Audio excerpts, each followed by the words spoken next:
अस्सलाम वालेकुम। Welcome to my channel voice over by Aamna Shah. I hope कि आप खुश होंगे। कहानी शुरू करने से पहले आपसे रिक्वेस्ट है कि अगर आपको मेरा कंटेंट पसंद आता है तो प्लीज़ मेरे चैनल को सब्सक्राइब करें। आइए नोवेल किरदार की 14वीं किस्त सुनते हैं। जिस बंदे ने बाले को माँ बानो के बारे में खबर दी थी उसने भी यही बताया है कि माँ बानो कई दिनों से मोतीवाला के घर छुपी हुई थी। वहाँ इसे किसने पहुँचाया मैं अच्छी तरह समझ गया हूँ। और मोतीवाला तो पहले ही अपने अंजाम को पहुँच चुका है। अब मेरे इस दूसरे दुश्मन को भी हिसाब देना होगा। मैं इसे छोड़ूंगा नहीं। इसे पता चल जाएगा कि उसने चौधरी इफ्तिखार आलम शाह से बेल लिया था। चौधरी बहुत गजबनाक हो रहा था और मुंशी जानता था कि उसके गुस्से का रुख किसकी तरफ है। चुनाचे अपनी नमकख्वारी जताने को बड़े जोश से बोला, आप फिक्र न करें सरकार, आपकी आन पर हम सब अपनी जानें कुर्बान कर देंगे। बस सिर्फ इशारा कर दीजिएगा, फिर देखिएगा कि आपके दुश्मन का क्या अंजाम होता है। अभी कुछ नहीं करना। अभी जो मैंने इस बचूंगड़े को पहला सबक दिया है उसका नतीजा सामने आने दे। मेरे ख्याल में तो जिस मामे की गोद में बैठकर वो मुझसे खेलने की कोशिश कर रहा है वो मामा खुद ही इसे समझा देगा कि चौधरी इफ्तिखार से खेलना बच्चों के बस की बात नहीं। अगर वो अपने मामे की बात समझ गया तो इसके हक में अच्छा है, मैं थोड़ी बहुत चोट देकर इसे माफ़ कर दूंगा। लेकिन अगर वो नहीं समझा तो फिर सारे गिले शिकवे का हिसाब देना होगा। चौधरी का अजीब हाल था। एक तरफ उसका दिल चाहता था कि माँ बहनों को खुद से छीनने के जुर्म में शहरयार के टुकड़े टुकड़े कर डाले, मगर फिर इस गुस्से पर मसलहत पसंदी हावी होने लगती थी और वो सोचता था कि बराह रास्त तसादुम के बगैर ही किसी तरह बात बन जाए तो अच्छा है। शदीद गुस्से के साथ साथ उसे अपने मफादात के तहफ़्फ़ुज़ का भी ख्याल था जो उसे किसी एक फैसले पर पहुंचने नहीं दे रहे थे। जैसा आप हुक्म देंगे वैसा ही होगा सरकार। हम तो आपके नमकख्वार और हुक्म के गुलाम हैं। आपकी खुशी में हम खुश हैं और हम वही करेंगे। मिजाज शनास मुंशी ने एक बार फिर इसे मक्खन लगाया। ठीक है ओए, मुझे मालूम है तुम लोगों की वफादारी का। अब जा यहाँ से और जो मैंने कहा है वो कर। मैं अभी थोड़ी देर आराम करूँगा। मुंशी की खुशामद के जवाब में खुश होने के बजाय उसने उसे फटकारा। उसका मुंह देखकर मुंशी चुपचाप बाहर निकल गया। चौधरी अपने शानदार बिस्तर पर आ लेटा। तकिए के नीचे अब भी माँ बानो की तस्वीरें रखी थीं। उसने तस्वीरें निकाली और एक नज़र देखने के बाद टुकड़े टुकड़े कर डाला। वो कोई इसके इश्क में मुब्तला तो था नहीं कि इन तस्वीरों को अपने सीने से लगाकर ठंडी आहें भरता। ये तस्वीरें तो उसने अपने आतिश शौक को बढ़ाने के लिए संभाल कर रखी हुई थी। तस्वीरों को देखकर वो इस तसव्वुर से खुद को बहलाता रहता था कि जब ये हिरनी की तरह कलांचे भरती चांदनी जैसी रंगत वाली लड़की उसकी खिलवत में आएगी तो वो किस तरह इसे हिसाब चुकाएगा। अब जबकि ये इम्कान ही सिरे से खत्म हो गया था तो तसव्वुर की दुनिया सजाकर बैठने की क्या ज़रूरत थी। दिल बहलाने के लिए इसके पास और भी बहुत से ज़राए थे। तस्वीरों के टुकड़े करने के बाद वो टेलीफोन की तरफ मुतवज्जा हो गया। उसकी उंगलियां हुस्न की दुकान चलाने वाली इस नायिका का नंबर डायल कर रही थीं जो इसके ज़रा से इशारे पर एक से एक बढ़कर एक हीरा चुनकर उसके डेरे पर भिजवा देती। माँ बानो का गम गलब करने के लिए उसकी अय्याश फितरत ने उसे यही रात दिखाई थी। शहरयार ने तायराना नजरों से मसरूफ़ अमल मजदूरों का जायजा लिया। वो बहुत तनदही से स्कूल के जेर तामीर कमरों में रंगो रोगन का काम कर रहे थे। काम की रफ्तार बेहद तसल्ली बख्श थी और उसे उम्मीद थी कि 2 दिन बाद अब स्कूल की इफ्तिताही तकरीब मुनक्किद की जाएगी तो न सिर्फ सारा काम मुकम्मल हो चुका होगा बल्कि काट कबाड़ समेट कर सफाई वगैरह भी कर दी जाएगी। अपने इसी ख्याल का इजहार उसने साथ खड़े हुए मास्टर आफताब से भी किया। काम तो बहुत अच्छे तरीके से हो रहा है। मेरे ख्याल में 2 दिन तक सारा काम मुकम्मल हो जाएगा। 2 दिन नहीं सर, इंशाअल्लाह कल शाम तक रंग रोगन और सफाई का काम मुकम्मल हो जाएगा। परसों सुबह यहाँ बच्चों के लिए डेस्कें और मेज़ें कुर्सियाँ भी पहुँच जाएंगी। बच्चे नई क्लासों फर्नीचर वगैरह के ख्याल से बहुत खुश हैं। इस वक्त इनमें इतना जोश भरा हुआ है कि बाकी के सारे काम हम इनकी मदद से ही मुकम्मल करवा लेंगे। मास्टर आफताब की अपनी आवाज़ में भी बड़ा जोश था। फर्नीचर? मैंने तो इस सिलसिले में कोई ऑर्डर नहीं दिया था। क्या अब्दुल मन्नान ने स्कूल के लिए फर्नीचर का बंदोबस्त किया है? नहीं सर, असल में मैंने खुद ही फर्नीचर के लिए ऑर्डर दे दिया था। अपनी किताब की इशाअत के बारे में मैंने आपको पहले ही बताया था, बस इसी की रॉयल्टी का चेक मिला था, तो मैंने सोचा कि इस रकम से स्कूल के लिए फर्नीचर का इंतजाम कर दिया जाए। मास्टर आफ्ताब ने शर्माते हुए उसके सवाल का जवाब दिया। I am proud of you Aftab. इतने सारे बेईमानों और लुटेरों के दरमियान तुम जैसे शख्स को देखता हूँ तो मेरा हौसला बढ़ जाता है और कुछ कर दिखाने की उमंग नए सिरे से जाग उठती है। उसने बेसाख्ता आफताब के शाने को थपथपाते हुए उसकी कारकर्दगी को सराहा। मैं तो अपने हिस्से का फर्ज अंजाम देने की कोशिश करता हूँ सर। बस खुशी की बात यह है कि आप जैसे कदरदान शख्स का साथ मैसर आ गया है। इफ्तिताही तकरीब के लिए मैंने अपने साथी टीचर्स के साथ मिलकर ये मनसूबाबंदी की है कि मैं चाह रहा हूँ कि इस पर आपसे राय ले लूँ ताकि कोई कमी महसूस ना हो। आफताब ने आजिज़ी से जवाब देते हुए गुफ्तगू का रुख 2 दिन बाद होने वाली तकरीब की तरफ मोड़ दिया। मुझे इस सिलसिले में तुम्हारी सलाहियतों पर पूरा एतमाद है। जाहिर है बतौर सहाफ़ी तुम्हारा मुशाहिदा बहुत वसी व अरीज़ है और तुम अच्छी तरह जानते हो कि ऐसे मौक़े पर तुम किस किस्म के इंतज़ाम कर सकते हो, लेकिन अपनी तसल्ली के लिए चाहो तो मुझे भी बता सकते हो। मेरा मुशाहिदा और तजुर्बा अपनी जगह, लेकिन यहाँ जो इंतज़ामात किए गए हैं वो अपने बजट को और दस्तयाब सहूलियात को सामने रखते हुए महदूद पैमाने पर किए गए हैं।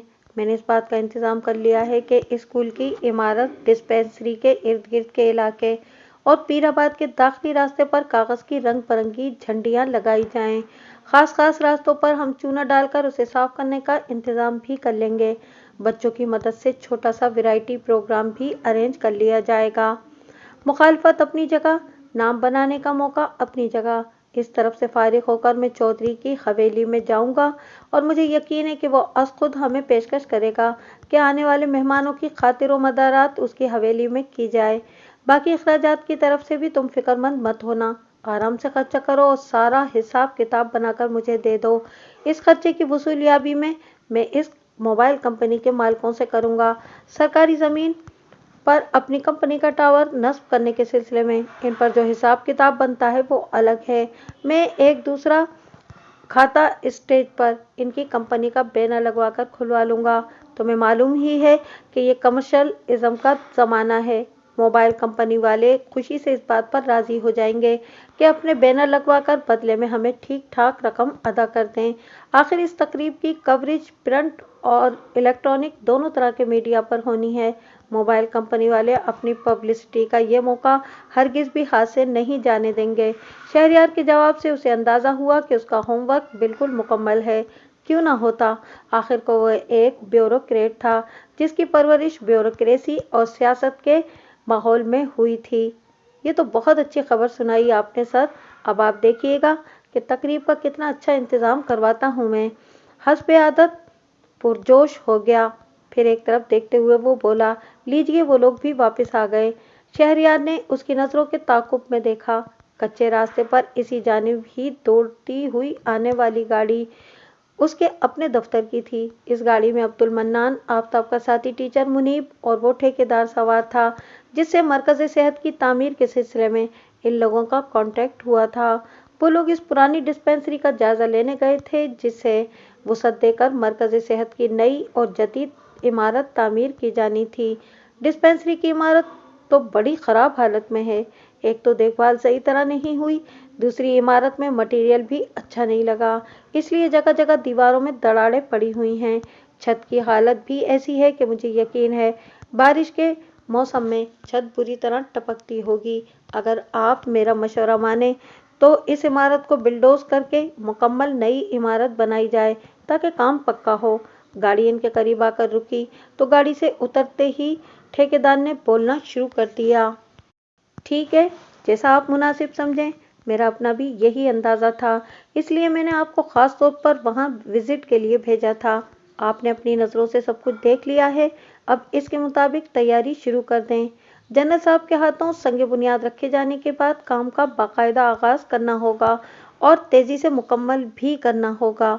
आपकी कारकर्दगी इत्मीनान बख्श हुई तो हम अपने अगले कॉन्टैक्ट भी आपके साथ ही करने में खुशी महसूस करेंगे। ये बात तो मैंने आप पर पहले भी वाज़ेह कर दी है कि ये कोई सरकारी काम नहीं है, इसलिए सारे काम का बहुत सख्ती से जायज़ा भी लिया जाएगा और पूरा हिसाब किताब भी रखा जाएगा। बिल्कुल जनाब, आप फ़िक्र ही ना करें। मैं अपना काम ईमानदारी से करके हलाल रोज़ी कमाने वाला बंदा हूँ। आपको मुझसे कोई शिकायत हो, ये सवाल ही पैदा नहीं होता। शहरयार की बेहद सख्ती से कही गई बात पर ठेकेदार ने ज़ोरों शोर से यकीन दिलाया। अब्दुल मन्नान, तुम इसकी रवानगी का इंतज़ाम कर दो, हमें यहाँ अभी काफ़ी वक्त लगेगा।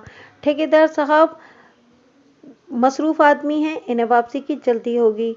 ठेकेदार की यकीन दहानी पर किसी भी किस्म का रद्द-ए-अमल ज़ाहिर किए बगैर उसने अब्दुल मन्नान को हिदायत दी। मैं चाय तैयार करता हूँ सर, आप लोग चाय पीकर जाइएगा। इन लोगों को जाने के लिए पर तोलते हुए देखकर मास्टर आफ्ताब ने जल्दी से पेशकश की। नहीं भाई, फिलहाल इन पुरतकल्लुफ़ात में पड़ने का बिल्कुल भी वक्त नहीं, अभी बहुत से काम निपटाने हैं। इसलिए अगर ठेकेदार साहब चाहें तो तुम इन्हें चाय पिला सकते हो। नहीं नहीं, मैं भी आपके साथ चलूँगा। बहुत बहुत शुक्रिया। उसने इनकार करते हुए ठेकेदार की तरफ रिजू किया तो उसने भी जल्दी से माजरत कर ली और वहां मौजूद लोगों से हाथ मिलाकर रुखसत हो गया। इसके रुखसत होते ही इन लोगों ने भी मास्टर आफ्ताब और मुनीब से रुखसत ली। हस्बे प्रोग्राम इनका रुख हवेली की तरफ था। चौधरी से लाख इख्तिलाफात और अदावत के बावजूद इस मौके पर उसे नज़रअंदाज नहीं किया जा सकता था। वो इस इलाके का सबसे ज़्यादा बारसूख रखने वाला बंदा था। पीराबाद में कुछ किया जाता और इसमें चौधरी को फोकियत न होती तो ये मुमकिन नहीं था। इसलिए इन्हें 2 दिन बाद होने वाली तकरीब के सिलसिले में लाजमन इसे बाकायदा तौर पर इतला देनी थी। ज़रा यहाँ रोक लो। वो लोग स्कूल से हवेली की तरफ जाने वाले रास्ते पर गामजन थे कि रास्ते में दिखाई देने वाली गांव की अकलौती मस्जिद को देखते हुए शहरयार ने ड्राइवर को हुक्म दिया। वो काफ़ी अरसे से इस बात का ख्वाहिशमंद था कि मस्जिद के पेश इमाम से मुलाकात कर सके, लेकिन हमेशा पीराबाद आने पर दीगर मामलात में इस तरह उलझ जाता था कि इस मुलाकात का मौका ही नहीं निकल पाता था। अपने जहन में आने वाले एक ख्याल के तहत उसने इस वक्त इमाम मस्जिद से मुलाकात का मौका निकाल ही लिया। ड्राइवर ने गाड़ी मस्जिद के करीब ले जाकर रोक दी और अब्दुल मन्नान के साथ वो गाड़ी से निकल आया। मस्जिद के दरवाजे से अंदर दाखिल होने के बाद उन्होंने अपने जूते उतारे और इस सिमत बढ़ गए जहाँ से बच्चों के कुरान पढ़ने की आवाज़ें आ रही थीं।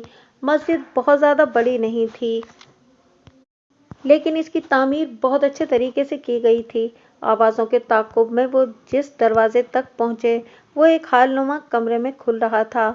दरवाजे पर ही रुककर उन्होंने अंदर का जायज़ा लिया।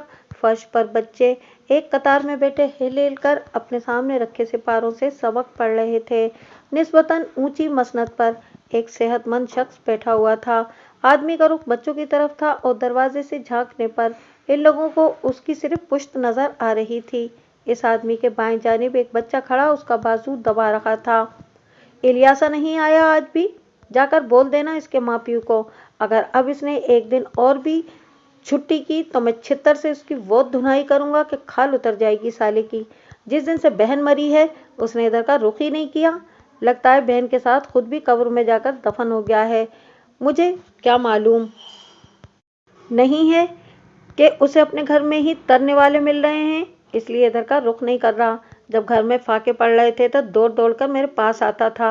वो बहुत कहरनाक लहजे में बोल रहा था, मगर फिर शायद इसने अपने सामने बच्चों की तवज्जो दरवाजे की तरफ महसूस कर ली और खुद भी पलट कर उस तरफ देखा। बाकायदा मुलाकात न होने के बावजूद शहरयार और अब्दुल मन्नान के चेहरे उसके लिए नामानूस नहीं थे। उसके मौके पर वो इन लोगों को देख चुका था। अब जो उसने उन्हें वहां मौजूद पाया तो घबराकर खड़ा हो गया। आइए आइए, तशरीफ़ लाइए। मेरी खुशकिस्मती कि आज आप लोगों ने इस जगह को रौनक बख्शी। मौलवी का अंदाज इतना फिदवियाना था, इसका बस न चल रहा था कि इनके कदमों में बिछ जाए। हाथ मिलाने के बाद उसने शहरयार का हाथ थामा तो फिर छोड़ा ही नहीं और उसे तकरीबन खींचते हुए अपनी मसनद तक ले गया। तशरीफ़ रखिए। शहरयार का हाथ थामे थामे ही उसने ज़बरदस्ती उसे मसनद पर बिठाने की कोशिश की। नहीं मौलवी साहब, मैं नीचे ही बैठूंगा। बच्चे कुरान लेकर नीचे बैठे हुए हैं, मेरा ऊपर बैठना मुनासिब नहीं। वो मौलवी से अपना हाथ छुड़ाकर बच्चों के करीब ही नीचे बैठ गया। उसकी इस हरकत पर खिसियाना होते हुए मौलवी ने भी पैरवी की और खुद उसके करीब ही बैठ गया। آپ کو کوئی کام تھا تو مجھے زحمت دی ہوتی جناب، میں خود آپ کی خدمت میں حاضر ہو جاتا۔ نہیں مولوی صاحب، آنا تو مجھے ہی تھا، بس وقت کی قلت کی وجہ سے اب تک آ نہیں سکا تھا، لیکن اب آنا بہت ضروری ہو گیا تھا کہ میں آپ سے ملاقات کر لوں۔ مولوی کا خوشامدانہ انداز اسے کوفت میں مبتلا کر رہا تھا، لیکن پھر بھی وہ اسے عزت دے کر ہی بات کر رہا تھا۔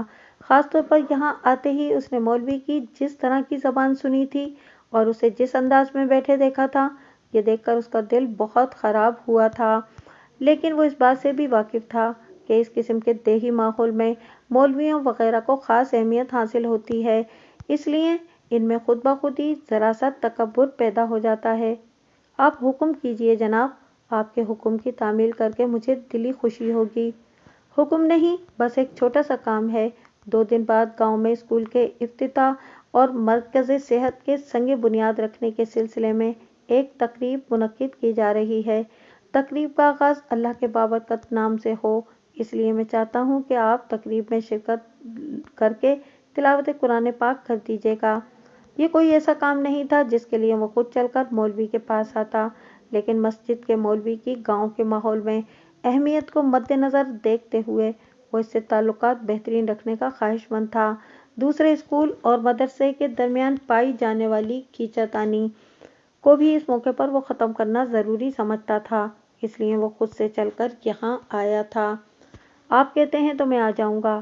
ویسے ذاتی طور پر میں اسکول کو پسند نہیں کرتا، نہ جانے کون ہیں یہ لوگ جو انگریزی تعلیم کے ذریعے گاؤں کے سیدھے سادے لوگوں کو بگاڑنے کی کوشش کر رہے ہیں۔ مولوی صاحب نے فوراً ہی اپنی ناپسندیدگی ظاہر کر دی۔ ایسی کوئی بات نہیں ہے مولوی صاحب، اسکول میں تو ایسی کوئی تعلیم نہیں دی جاتی جس سے بچوں کے بگڑنے کا کوئی خطرہ ہو۔ آج کے دور میں بچوں کو دینی اور دنیاوی دونوں طرح کی تعلیم حاصل کرنا ضروری ہے۔ کیا آج کے دور کی کیا بات ہے، سر سید احمد خان جیسے لیڈر نے تو برسوں پہلے بھی اس بات پر زور دیا تھا کہ اگر مسلمانوں کو ترقی کرنی ہے تو دینی تعلیم کے ساتھ ساتھ انگریزی تعلیم بھی حاصل کرنی ہوگی۔ اس نے انہیں قائل کرنے کے لیے دلیل دی، لیکن مولوی اتنی آسانی سے قائل ہونے والا بندہ نہیں تھا۔ اس کی دلیل سن کر فوراً بولا، اس وقت کی بات چھوڑیں جناب، وہ وقت الگ تھا، تب ہم آزادی کی جنگ لڑ رہے تھے، لیکن اب تو ہمیں یہ حق حاصل ہے کہ اپنے ملک میں اپنی مرضی کی تعلیم اپنے بچوں کو دیں۔ وقت ابھی بھی نہیں بدلا مولوی صاحب، ابھی ہماری آزادی مکمل نہیں ہوئی، ابھی ہمیں اپنے لوگوں کو ان کے ذہنوں کو آزاد کروانا ہے، لیکن اس وقت آپ اس ساری بحث کو جانے دیجیے اور مجھ سے تعاون کیجیے کہ مدرسے کے اوقات کچھ اس طرح طے کر لیں کہ مدرسے اور اسکول کے اوقات کے درمیان تصادم نہ ہو اور بچے دونوں جگہ جا سکیں۔ شہریان نے بحث کے بجائے برسر مطلب آنا زیادہ مناسب سمجھا۔ مدرسے کے اوقات بدلنا تو بہت مشکل ہے، آپ اسکول کے اوقات میں ہی کچھ تبدیلی کر لیں۔ مولوی کے جواب سے ظاہر ہو گیا کہ وہ جتنی فرما برداری اور تابعداری کا مظاہرہ کر رہا تھا، در حقیقت اتنا تھا نہیں۔ یقیناً وہ ان لوگوں میں سے تھا جو پیٹ میں داڑھی رکھتے ہیں۔ اس معاملے کو بعد میں دیکھ لیا جائے گا، فی الحال ہم چلتے ہیں، ابھی چودھری افتخار صاحب سے بھی ملاقات کرنی ہے۔ مولوی کا انداز دیکھ کر اس نے مزید اسے منہ لگانا مناسب نہیں سمجھا اور اپنی جگہ سے کھڑا ہو گیا۔ عبد المنان نے بھی اس کی پیروی کی۔ ارے بھائی، ایسے کیسے جا سکتے ہیں آپ، کچھ چائے پانی تو پیتے جائیے۔ مولوی زیرک آدمی تھا، اس کے مزاج کی برہمی کو بھانپ گیا اور اسے روکنے کی کوشش کرنے لگا۔ نہیں مولوی صاحب، اس کی کوئی ضرورت نہیں، ویسے بھی ہمارے پاس زیادہ وقت نہیں ہے۔ وہ باوجود اصرار کے 1 منٹ بھی وہاں مزید ٹھہرنے پر راضی نہ ہوا۔ آپ نے تو بالا بالا ہی سارا پروگرام طے کر لیا۔ آخر میں اس علاقے کا نمائندہ ہوں، پیر آباد میری ملکیت ہے، یہاں کچھ بھی کرنے سے پہلے آپ کو مجھے اطلاع تو دینی چاہیے تھی۔ چودھری افتخار کی حویلی پہنچنے کے بعد اس نے اسے تقریب کے حوالے سے دعوت دی تو اس کا منہ بن گیا اور وہ شکوہ کرنے لگا۔ ہم آپ کو اطلاع ہی تو دینے آئے ہیں چودھری صاحب، اصل میں سارا پروگرام بڑی عجلت میں طے پایا، اس لیے پہلے سے آپ سے باقاعدہ کوئی میٹنگ کرنے کی مہلت نہیں مل سکی۔ بہرحال ہمیں آپ کی اس علاقے میں اہمیت کا احساس ہے، اس لیے تو میں خود آپ کو دعوت دینے کے لیے آیا ہوں۔ بے شک اسکول مرکز صحت کی تعمیر سرکاری زمین پر ہو رہی ہے اور فنڈز بھی ہمیں کہیں اور سے ملے ہیں، لیکن آپ کی اہمیت سے انکار تھوڑی کیا جا سکتا ہے۔ آپ تشریف لائیں گے تو تقریب میں 4 چاند لگ جائیں گے۔ آپ کی حیثیت تقریب میں مہمان کے بجائے میزبان کی ہوگی۔ آخر آپ پیر آباد کے چودھری ہیں۔ اس نے بہت نرم لہجے میں چودھری کی بات کا جواب دیا، اس کی اہمیت بھی تسلیم کی، لیکن یہ جتانا بھی نہیں بھولا کہ بے شک پیر آباد کی بیشتر زمین اس کی ملکیت ہے، لیکن جن مقامات پر وہ اپنے منصوبوں پر کام کر رہا ہے وہ زمین سرکاری ملکیت ہے اور اسے اس سلسلے میں چودھری کی اجازت لینے کی قطعی ضرورت نہیں۔ چودھری نے جن بدعنوان افسروں کی مدد سے اسکول والی زمین پر اپنی ملکیت جتا کر بہت عرصے تک اسکول کی توسیع کا کام روکتا رہا تھا، لیکن وہ اچھی طرح واقف تھا کہ حقیقت میں زمین سرکار کی ہی ہے اور شہریار یہ بات ثابت کر سکتا تھا، اس لیے زمین پر سے اپنی ملکیت کے دعوے سے چپ چاپ دستبردار ہو گیا تھا۔ اگر اسے ماضی میں اس بات کا خیال آ جاتا کہ آنے والے وقت میں کوئی آفیسر اس کے خلاف بھی چل سکتا ہے تو وہ کسی طرح بھی اس بات کا بندوبست کر لیتا کہ زمین اس کے نام منتقل ہو جائے، مگر اب تو وہ صرف اندر ہی اندر تل ملا کر رہ گیا تھا۔ اپنی جلد بازی کی عادت پر قابو پانے کی کوشش کیجیے۔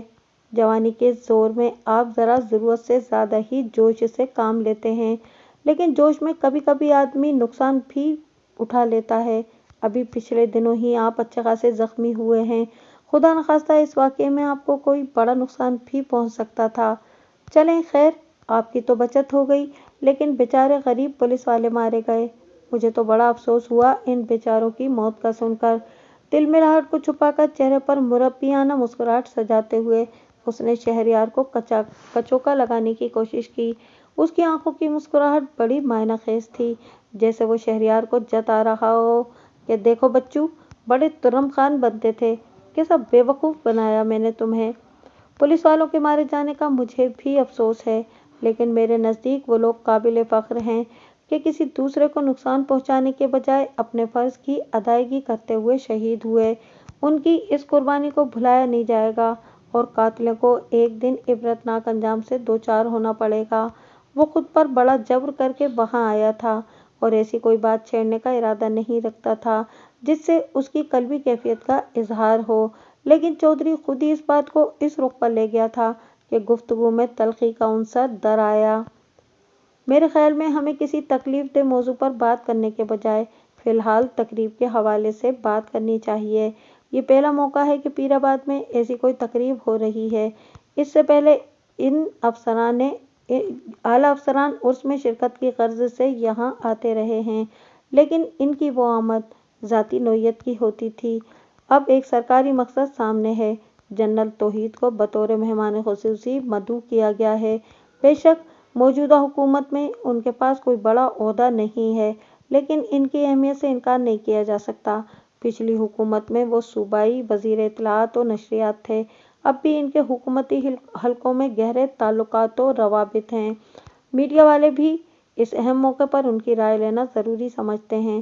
موجودہ وزیر خزانہ سے ان کی قریبی رشتہ داری ہے، اگر وہ یہاں سے خوش ہو کر گئے تو ہم کم سے کم پیر آباد کے لیے تو کافی مراعات حاصل کر سکتے ہیں۔ معاملات کو تلخی کی طرف جاتا دیکھ کر عبدالمنان نے گفتگو میں مداخلت کی اور جلدی جلدی بولتے ہوئے ان دونوں کو موقع کی نزاکت کا احساس دلانے لگا۔ ہم تو پہلے بھی کسی کی میزبانی میں کوئی کمی نہیں کرتے۔ جنرل صاحب بے شک سرکاری دورے پر آئیں، لیکن پیر آباد آنے کے بعد ان کی حیثیت سرکاری مہمان کے بجائے ہمارے ذاتی مہمان کی ہوگی۔ چائے کا آپ لوگ جیسے چاہیں انتظام کر لیں، لیکن مہمانوں کا کھانا حویلی میں ہی ہوگا۔ آپ بس مجھے مہمانوں کی تعداد بتا دیں، باقی انتظامات ہو جائیں گے۔ شہریار کا اندازہ 100% درست ثابت ہوا تھا۔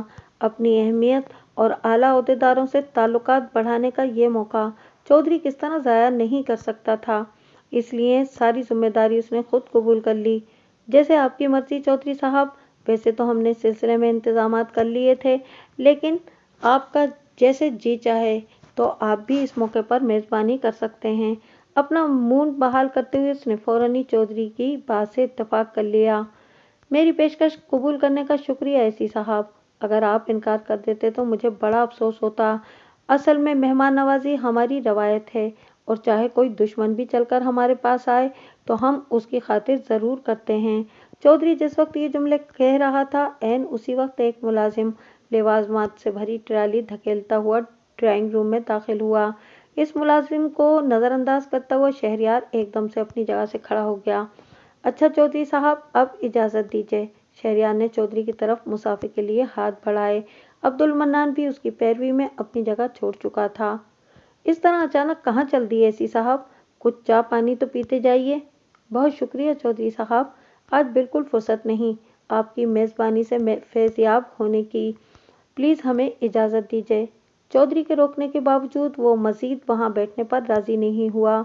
ये तो उजलत पसंदी थी जो उसे यहाँ तक ले आई थी, वरना दिल कतई राजी न होता था इस शख्स से बात करने को भी।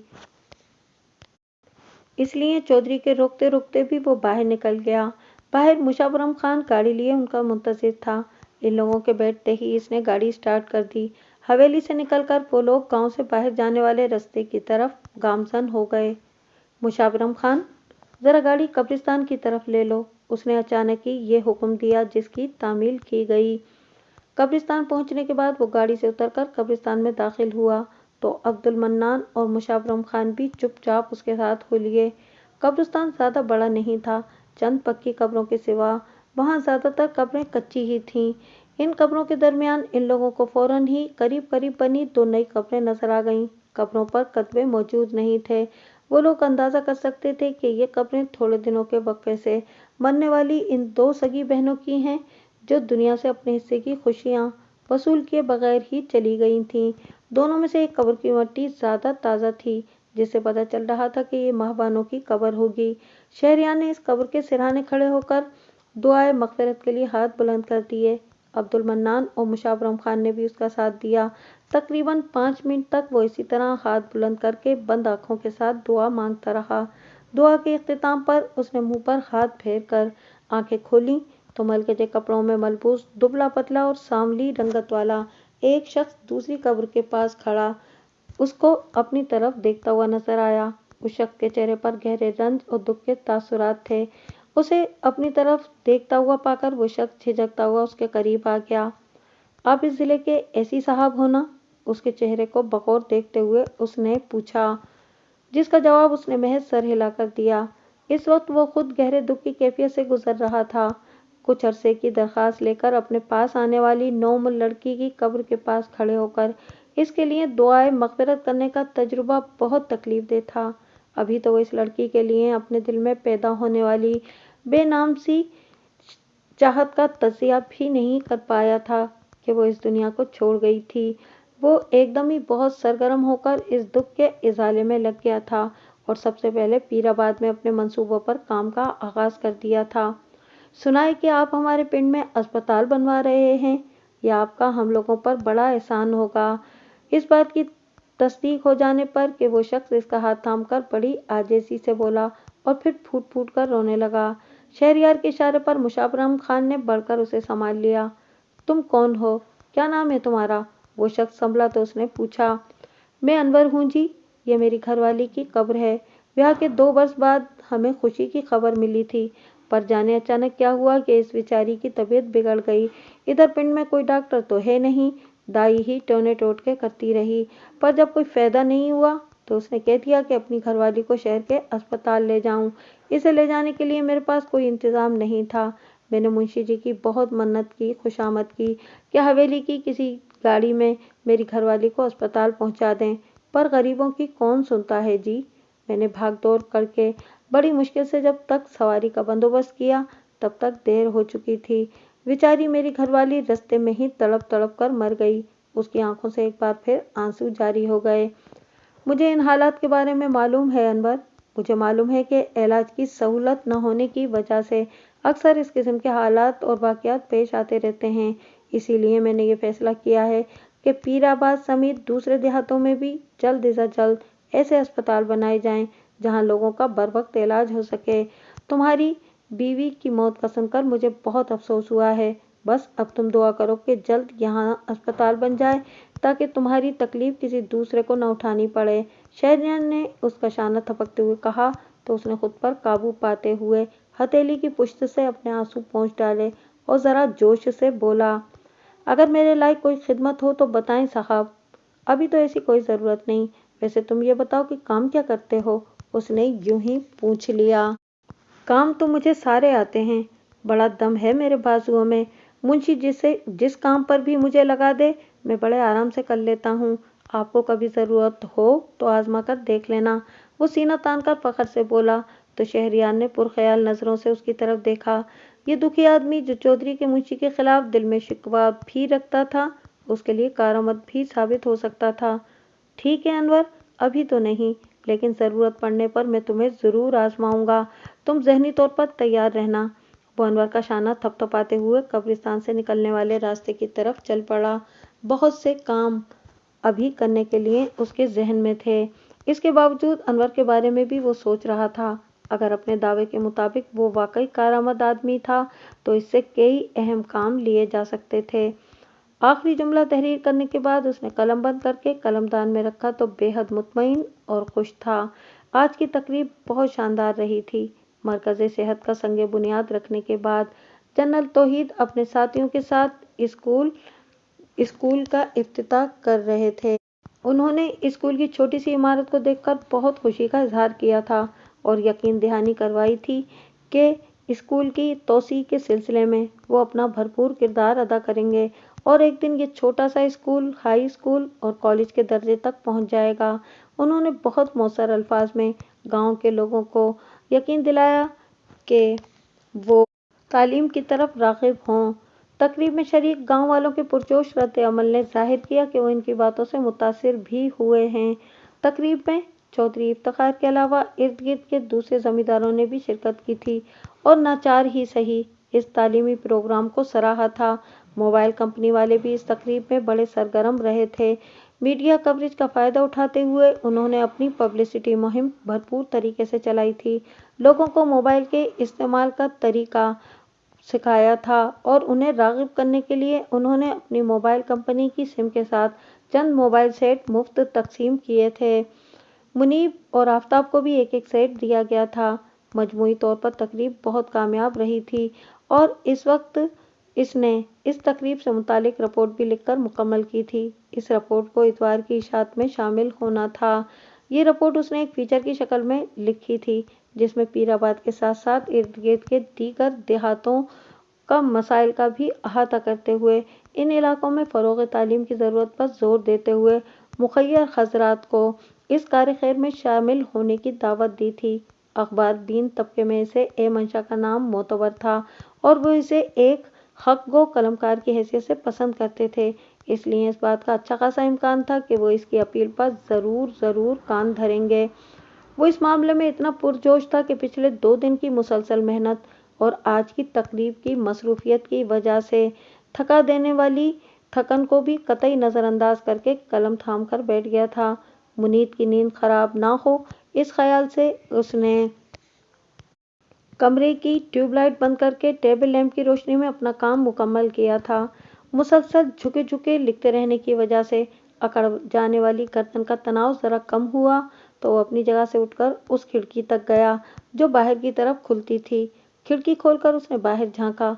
बाहर रात का मखसूस अंधेरा और सन्नाटा फैला हुआ था। बस सिर्फ चांद की रोशनी थी जिसमें वो स्कूल का हेवला और इर्द गिर्द का धुंधला सा मंजर देख सकता था। इर्द गिर्द के मंजर से तो इसे इतनी खुशी नहीं हुई थी, लेकिन स्कूल इसके ख्वाबों की शाहराह तामीर पर नजर आने वाला पहला संग बुनियाद था, इसलिए इसे वो बहुत मोहब्बत पाश नजरों से देखने में मुनहमिक था। मुश्किल से 2 मिनट ही गुजरे थे कि मंजर में पेश आने वाली एक मुतहर्रिक तब्दीली ने उसे चौंका दिया।